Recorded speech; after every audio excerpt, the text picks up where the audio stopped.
ఉద్యోగులు కూడా ఈరోజు కార్యాచరణ స్టార్ట్ చేస్తూ ఉన్నారు.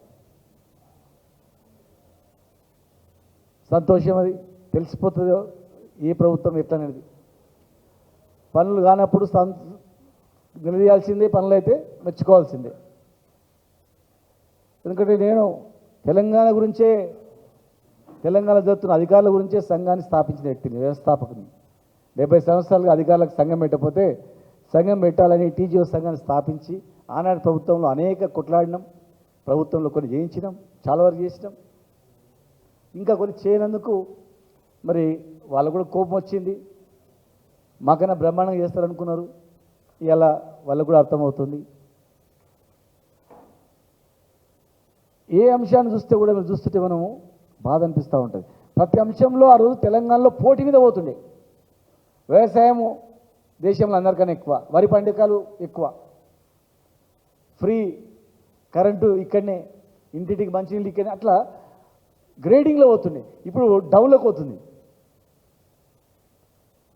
ముఖ్యంగా కొన్ని అంశాలు ఈరోజు నేను ఒక రైతులలో పాల రైతుల గురించి మాట్లాడుతా ఉన్నాను. ప్రధానంగా పాడి పంటలు అన్నారు. పాడి పంటలు అంటే పాడి పరిశ్రమ కూడా అగ్రికల్చరే. చిన్నప్పుడు రేడియోలో కూడా పాడి పంటలు అని చెప్పి గంట సేపు వార్తలు వచ్చేటివి. వార్తలు విని మంచి చెడులని రాసుకునేది. కానీ రాను రాను ఏమైపోయిందంటే ఆంధ్రప్రదేశ్ ప్రభుత్వంలో పాడి పరిశ్రమ, పాడిని సపరేట్ చేసిండ్రు,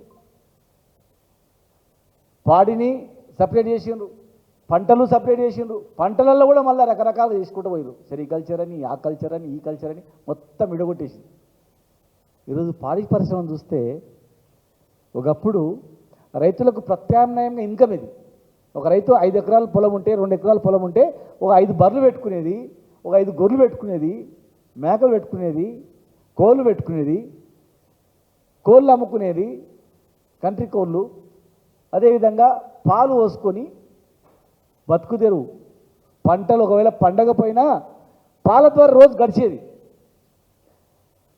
ఆ బర్రెలు, ఆవులు పెండ ద్వారా ఎరువులు, కృత్రిమ ఎరువులు కూడా తయారు చేసుకునేది. వర్షాకాలం వస్తుందంటే చేనులకు ఎరువు కొట్టుకునేది కృత్రిమంగా. ఈరోజు గత 9 సంవత్సరాలుగా మా పాడి పరిశ్రమ ఎక్కడ పోతుంది? మేము ఉన్నప్పుడు ప్రతి 15 రోజులకు ఒకసారి పాలు పోసినటువంటి వాళ్లకు డబ్బులు ఇచ్చేది. మరి ఈరోజు 4 నెలలకు ఒకసారి ఇచ్చిర్రు. మరి ఇప్పుడు 4 నెలలైంది. 4 నెలలైనా పాలు పోసే పాలు రైతులకు డబ్బులు ఇవ్వకపోతే మరి ఆ రైతు ఎట్లా బతుకుతాడు? బర్రెలకు, ఆవులకు దాన ఎక్కడి నుంచి కొనేస్తాడు? పాల ఉత్పత్తి ఏమైనా నష్టం వస్తుందా? పాలు గిరాకీ లేవా? ఒక హైదరాబాదులోనే 30 లక్షల లీటర్లు అవసరం ప్రతిరోజు. కానీ ఇలా తెలంగాణ పాలు 5 లక్షల వరకు కూడా వీళ్ళు చేయలేకపోతున్నారు. 5 లక్షల లీటర్లు పోగు చేస్తే 2.5 లక్షలు మా ఉమ్మడి మహబూబ్నగర్ జిల్లా నుంచి వస్తాయి. టోటల్ తెలంగాణ మొత్తానికి 50% మా మహబూబ్నగర్ నుంచే సప్లై చేస్తుంది. 30 లక్షలు రోజు ఖర్చు పెట్టే ఈ హైదరాబాదులో ఉన్న 5 లక్షల లీటర్లు కూడా మీరు డబ్బులు ఇస్తలేరంటే మరి మిగతా 20 లక్షల లీటర్లు ఎక్కడి నుంచి వస్తున్నాయి? పాలు కల్తీవా, మంచివా, ఏ రాష్ట్రం నుంచి వస్తున్నాయి? ఈడ పాలు విండి, ఉదయం విండి గంట లోపల మీకు పాలు ఇచ్చే రైతులను వదిలిపెట్టి ఈ రైతులను డబ్బులు ఇవ్వకపోతే తెలంగాణ డైరీ మూసేయాలనే కుట్ర ఇది. తెలంగాణ డైరీని పుయ్యాలి, ఆంధ్ర డైరీని పెంచాలి. ఇలా గుంటూరు నుంచి, విజయవాడ నుంచి పాలు వస్తున్నాయి. ఆ పాలు మంచి పాలా, కల్తీ పాలా ఎవరిని తెలుసు? వాళ్ళకు కూడా జనాభా వస్తుంది కదా. మరి వాళ్ళకు కూడా అంత జనాభా ఉన్న దగ్గర అంతకన్నా ఉత్పత్తి పాలను ఎవరైనా విశ్లేషించినరా? మనకన్నా జనాభా ఆంధ్రలో ఎక్కువ ఉంది. మరి వాళ్ళకు కూడా 1,00,000 లీటర్లు అవసరం కదా. మరి ఆ 1,00,000 లీటర్లు అవసరం ఉంటే వాళ్ళకి సరిపోని ఉత్పత్తి ఉందా? లేదు. మరి సరిపోని ఉత్పత్తి లేనప్పుడు ఆంధ్ర పాలు 25 లక్షల లీటర్లు ఇతర రాష్ట్రాల నుంచి ఇక్కడ ఎట్లెక్కించి వస్తున్నాయి? ఆ పాలు ఏం పాలు? అంతకుముందు టీవీలో యూరియాతో తయారు చేస్తున్నారు, పౌడర్తో తయారు చేస్తున్నారని చెప్తున్నారు. మరి ఇలా క్యాన్సర్ రోగాలు వస్తున్నాయి, రకరకాల జబ్బులు వస్తున్నాయంటే పాల నుంచి కూడా, కల్తీ పాల నుంచి కూడా క్యాన్సర్ వస్తుందని చెప్పి డాక్టర్లు చెప్తున్నారు. మరి ఆ పాలు కల్తీ పాలు తెచ్చి హైదరాబాద్లో దాపుతున్నారు. ప్రజల ఆరోగ్యం విషయం ఇది. మిగతా విషయాలు చచ్చిపోరు, బత్తరు, కొంపలు మునిగిపోయేటి ఏం కాదు. కానీ ఇది కొంపలు మునిగిపోయేటివి, ప్రాణాలు పోయేటివి. చిన్నపిల్లలు తాగుతారు ఈ పాలు. ఇవాళ పుట్టిన పిల్లలు కూడా ఈ పాలు పోస్తున్నారు, ఈ పాలు దాపుతున్నారు. విషపూరితమైనటువంటి పాలు దాపి ప్రజలను ప్రాణాలు పోగొట్టడానికా మీరు ఇతర రాష్ట్రాల డైరీని ప్రోత్సహించడం, తెలంగాణ డైరీని బొందబెట్టి ఆంధ్ర డైరీని పైకి లేపడానికా? మేము కొట్లాడి తెచ్చుకున్న తెలంగాణ డైరీని పూర్తి చేసాడు. ఇంకా విజయ డైరీ అని పెట్టింది ఎప్పుడో పేరు. చాలామంది కన్ఫ్యూజ్, విజయ డైరీ ఏంది? తెలంగాణ డైరీ అది. తెలంగాణ పాలు ఉత్పత్తిని పెంచకుండా, తెలంగాణ డైరీకి ప్రోత్సాహాలు ఇవ్వకుండా, మేము ఉన్నప్పుడు బర్రెలు ఇచ్చేది, ఇన్సెంటివ్స్ ఇచ్చేది, 4 రూపీస్ ఇన్సెంటివ్స్ ఇచ్చినాం లీటర్కు. బర్రెల దానకు సకాలంలో దానం సప్లై చేసేది, బర్రెలు ఇచ్చేది, ఆవులను పంపించేది, సబ్సిడీ కింద సప్లై చేసేది. మీరు సబ్సిడీ పోయింది, దానా పోయింది, సొంతంగా రైతు చెమటొడిచి కష్టపడి దానా గడ్డి కోసుకొచ్చి వేసి పాలు పిండి పాలు ఇస్తే పాలు ఇచ్చిన పైసలకు కూడా మీరు ఇవ్వట్లేదు. వీళ్ళ కష్టార్జితంతో పాల పౌడర్ తయారు చేసిండ్రు. మన ఆవు నెయ్యి ఉంది, బర్రెల నెయ్యి ఉంది. గోడౌన్లో పోయి చూడండి విలేకరులారా, 500 కోట్ల విలువైన నెయ్యి, పౌడరు, బట్టరు ఉంది అక్కడ. కొద్ది రోజులు అయితే అది టోటల్ కొలాప్స్ అయిపోతుంది. అడిగే నాతుడు లేడు, మార్కెటింగ్ చేసేటోడు లేడు, దిక్కు దివాన లేదు. నేను అన్నది వాస్తవం కాదంటే పోయి చూడండి. మీరని ఎవరైనా అధికారి పంపించండి, అధికారి పంపించి నేను చెప్పిన మాట వాస్తవం కాదా అని గోడౌన్ తెరిచి, గోడౌన్లో ఉన్న గీ ఎందుకు మార్కెటింగ్ చేస్తారు? యాదాద్రికి ఇవ్వండి, మా యాదాద్రి దేవాలయానికి ఇవ్వండి, లడ్డు తయారు చేస్తారు. లేదు పోనీ తిరుపతి దేవాలయానికి ఇవ్వండి, ఉట్టిగా ఉద్దరి ఇవ్వండి, ఉట్టిగా మురుగబెట్టి మొత్తం టోటల్గా అది కొలాప్స్ చేయకన్నా యాదాద్రికో, తిరుపతి దేవస్థానంకో, వేములవాడ దేవస్థానంకో ఉద్ధరించినా కాపాడండి. విజయ భట్టర్ అంటే దేశవ్యాప్తంగా ఫేమస్. బొంబాయిలో విజయ భట్టర్కి పోతే మార్కెట్లో అమ్మడబోతుంది, చాలా ఫేమస్. చాలా రాష్ట్రాల్లో విజయ డైరీ వచ్చినటువంటి ఉత్పత్తులు అంటే అతి నమ్మకం, చాలా గొప్ప నమ్మకం అది. మీరు అవన్నీ కూడా ఎక్స్పైర్ అయిన తర్వాత, ఆ ఎక్స్పైర్ అయిన తర్వాత తీసుకుపోయి ఏమిట్లో వస్తారు? నెయ్యిని ఎక్కడ వస్తారు? బటర్ ఎక్కడ వస్తారు? పౌడర్ ఎక్కడ వస్తారు? ఇది ఎక్కడి న్యాయం?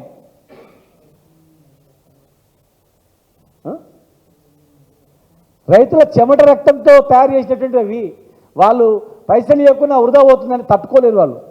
ఇలా రైతులు బ్యాంకులో తెచ్చుకున్నారు అప్పులు, ఈఎంఐ కట్టలేని పరిస్థితిలో ఉన్నారు, స్కూల్ ఫీజులు కట్టలేని పరిస్థితిలో ఉన్నారు. పొద్దుగా లేచి పాలు విండి పోయి పాలు పోసి వస్తారు, మధ్యాహ్నం వచ్చి మళ్ళీ గడ్డి కోసుకొని వచ్చి దాన పోస్తారు, తినబెడతారు, మళ్ళీ సాయంత్రం మిడతారు. భార్య పిల్లలు వదిలిపెట్టి కుటుంబాన్ని పోషించడానికి 10 బర్రెలు తెచ్చుకొని బతుకుదామంటే పిలిచిన పాల పైసలు ఇవ్వకపోతే ఎక్కడుందయా న్యాయం? ఇది రోజు అమ్ముకుంటే పైసలు వస్తాయి. గవర్నమెంట్ను కాపాడుకోవాలి, రైతులం మేము బాగుపడాలి.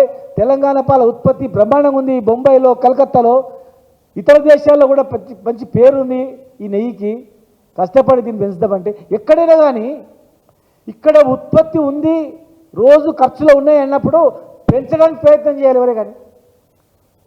మేము 1-2 గంటలు హైదరాబాద్ రావడానికి రోడ్లు వేసినాం, అర్ధ గంటలో జిల్లా హెడ్ క్వార్టర్ రావడానికి రోడ్లు వేసినాం. గ్రామీణ ప్రాంతాల నుంచి నువ్వు పాలు కొనుక్కొని ఇమ్మీడియట్గా రావచ్చు. ఉత్పత్తిని 30 లక్షల లీటర్లు అంటే ఖర్చు అవుతుందంటే ఓన్లీ హైదరాబాద్లో, తెలంగాణ మొత్తం వస్తే 50 లక్షల లీటర్ల వరకు కావచ్చు. 50 లక్షల లీటర్లు ఇతర రాష్ట్రాల నుంచి రాకుండా ఈ తెలంగాణ రాష్ట్రంలోనే పెంచడానికి మీరు పెడితే ఎన్ని లక్షల మంది రైతులు బతకొచ్చు చెప్పండి? ఎన్ని లక్షలమైన కుటుంబాలు బతకొచ్చు? కూలి గడ్డి కోసేటోని కాడ, గడ్డి కాడ, దాన కాడ, ట్రాన్స్పోర్టేషన్. మన జీడిపి పడిపోతుందంటే కారణం ఏంటంటే ఇవే. ఉత్పత్తులు పెంచలేము, ఇతర రాష్ట్రాల నుంచి తెచ్చుకొని మనం అమ్మాలని ప్రయత్నం చేస్తున్నాం ఈజీగా. ఇంకో విచిత్రం ఏంటంటే 30 లక్షల మనం మీరు ప్రొక్యూర్ చేసేదే 5 లక్షల లీటర్లు. రైతులకు చెప్తారంట మాకు పైనుంచి ఇన్స్ట్రక్షన్స్ ఉన్నాయి, మీరు తక్కువ చేయండి అని.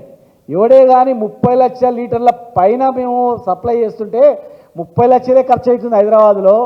కనుక హైదరాబాద్కి వచ్చే 30 లక్షల కన్నా ఎక్కువ వస్తుంది కనుక మీరు 40 లక్షలు ఇస్తున్నారు. 50 లక్షల లీటర్లు అవసరమే తెలంగాణలో. నా తెలంగాణలో మేము ఇచ్చే 5 లక్షల లీటర్లు కూడా బంద్ చేయమనంటే ఇక తెలంగాణ డైరీని బంద్ చేస్తాం, ఆంధ్ర డైరీని ఉత్పత్తి చేస్తాం. ఇది ఒక పెద్ద కుట్ర. ఇది ఇలా బిల్లులు ఎందుకు ఇస్తలేదంటే ఎవడైనా మనమైనా ఇంట్లో పొద్దుగాల పాలు పోసిన తర్వాత నెలకి ఇవ్వకపోతే మొత్తుకుంటారు. మార్కెట్లో పోయి పైసలు ఇస్తేనే విజయ డైరీ పాలు బయట పైసలు ఇస్తేనే అమ్ముతారు. మరి మీరేమో రోజు కుసులు చేస్తున్నారు. మా రైతులకేమో 15 రోజులకు ఒకసారి ఇస్తలేరు, 4 నెలలనే ఇస్తలేరు. ఈ పైసలు ఎక్కడ పోయినాయి? ఈ డబ్బులు ఎక్కడ పోతున్నాయి? 150 కోట్ల మిగులు ఉండే ఈ ప్రభుత్వం ఎండింగ్లో. ఆ డబ్బులు ఎక్కడ పోయినాయి? మరి ఈ 8 నెలల నుంచి పాలు వచ్చే మా పాల రైతుల పైసలు ఎక్కడ పోయినాయి? అంటే పైసలు ఇవ్వకపోతే మనమైనా ఇంట్లో 2 నెలలు పైసలు ఇవ్వకపోతే 3వ నెల పాలు బంద్ చేస్తారు. మేము కూడా అరే 4 నెలలు మీకు బిల్లులు ఇవ్వకపోయినా పాలు బంద్ చేస్తలేరు ఏంద్రా బాబు, తక్కువ చేయండి అని చెప్తున్నారంట. అంటే మొత్తం మీద తెలంగాణ పాడి రైతులను ఖతం చేయాలి, బంద్ చేయాలి అనేటువంటి కుట్ర, ఆంధ్ర డైరీని పెంచాలనేటువంటి కుట్ర. ఇది ఎక్కడ జరుగుతుందనేది దయచేసి నేను అన్నదానిలో వాస్తవం ఉందా లేదా మీరు విశ్లేషించుకోండి. ప్రజలకు చెప్పండి. 30 లక్షల లీటర్లు హైదరాబాద్లో ఉన్నాయి కదా, ఎక్కడి నుంచి వస్తున్నాయి? ఎవరు సప్లై చేస్తున్నారు? ఏ రాష్ట్రం నుంచి వస్తుంది? తెలంగాణ రైతులను ఎందుకు పాలు వద్దంటున్నారు? రైతు బంధు లేక మా రైతు మొదలకే ఎండిపోతున్నాడు. కరెంటు లేక కష్టాలు వచ్చినాయి. నీళ్ళు ప్రాజెక్టులు కంప్లీట్ అయినాయి 80%. ఉదండపూర్ కరీనా నీళ్ళు వస్తే కాళ్ళల్లో వస్తే నీళ్ళు వస్తాయి, అది లేదు. మరి తెలంగాణ రైతులు మళ్ళీ గంపపార పట్టుకొని ఊరిచిపెట్టి పోవాలనా? ప్రతి రైతు బర్రెలు ఆవులు ఎందుకు పెడతారంటే రోజు ఇంత ఇన్కమ్ వస్తుందని, బతుకుదేరు తిండి వెళ్తుందని, పంట వండిన తర్వాత పైసలు వస్తే రోజు బతుకుదేరుకు వెళ్తుందని చెప్పి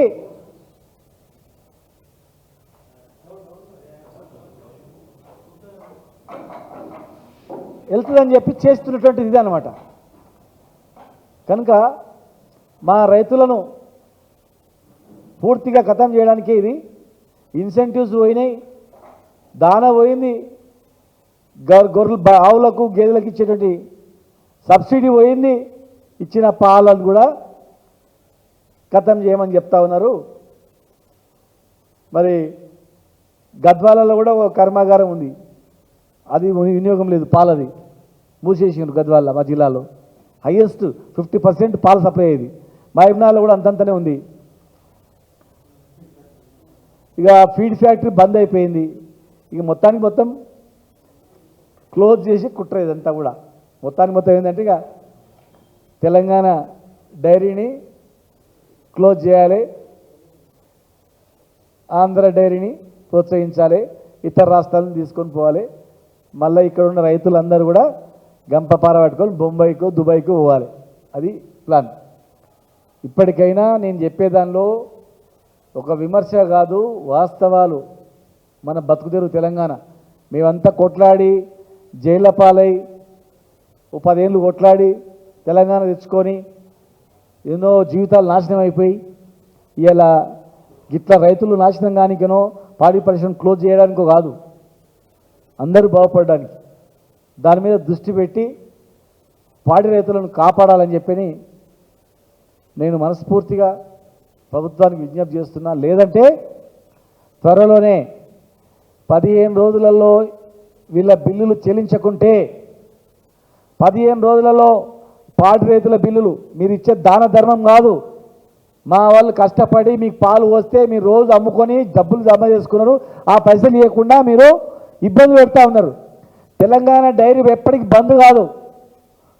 తెలంగాణ డైరీ పెంచాలి, ప్రొడక్షన్ పెంచాలి. 15 రోజుల్లో 10 రోజులలో బిల్లులు చెల్లించాలి.